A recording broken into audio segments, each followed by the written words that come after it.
အားလုံးပဲမင်္ဂလာပါဒီဗီဒီယိုလေးထဲမှာတော့ Vietnam Stay ရှောင်းခြင်းတဲ့သူတွေအတွက်ဈေးသက်သာတဲ့ home stay ခန်းတွေကိုကျွန်တော် live ပြပြပေးပါမယ်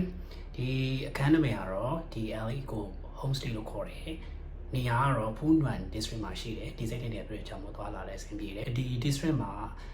ဈေးသက်သာတဲ့ home stay ခန်းနေပြီးတော့ apartment တွေအများကြီးရှာလို့ရတယ်ပေါ့နော်ကျွန်တော်ဒီကဗီဒီယိုထဲမှာပြထားတဲ့ Awareness Icon ဆိုတာလည်းဒီ district နားမှာရှိတဲ့အတွက်အကြောင်းမို့ဒီ district မှာတော့ဈေးသက်သာတဲ့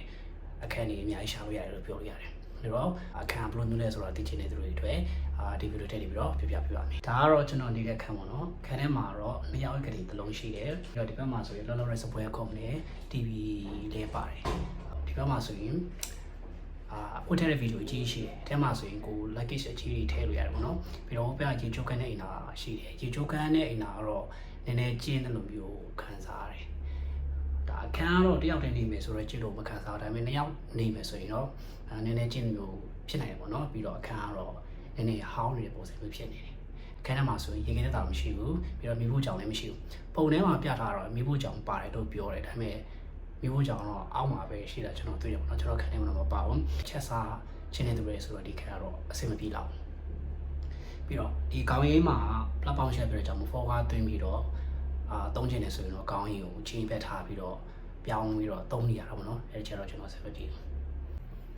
ဒီအခန်းကိုကျွန်တော်အကိုဒါကနေပဲ booking လုပ်ထားတာပါအကိုဒါထဲနဲ့ကြည့်လိုက်မယ်ဆိုရင်အခန်းလေးကိုသူက room number နဲ့ကြီးညာထားတယ်ပေါ့နော်ကျွန်တော်နေတဲ့အခန်းကတော့ room number 4အခန်းစီးနှုန်းတွေကတော့ကျုပ်တော့ booking လုပ်တယ်မှာဆိုရင်တညကို$10နေပြီးတော့$12ကြားထဲမှာပဲရှိတယ်ဒါပေမဲ့ကျွန်တော်တဲချင်တဲ့နေ့မှာပဲ booking လုပ်လိုက်ပြီးတော့ကျွန်တော်အခန်းခါတော့နည်းနည်းပိုများ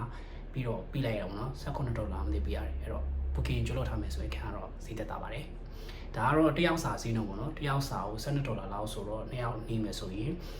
တယောက်ကို$6 $9လောက်ပဲပေးရမှာဆိုတော့အခန်းခါတော့တော်လေးဈေးသက်သာပါတယ်အခန်းစီးနှုန်းတွေကတော့ခွန်ပါပြီးသားစီးနှုန်းဖြစ်ပါတယ်ဒါ final price ပါဒီတက်ပို့ပြီးတော့ပြီးစရာမလိုပါဘူးအဲ့တော့ဈေးသက်သာနဲ့အခန်းရှာချင်နေတဲ့သူတွေအတွက်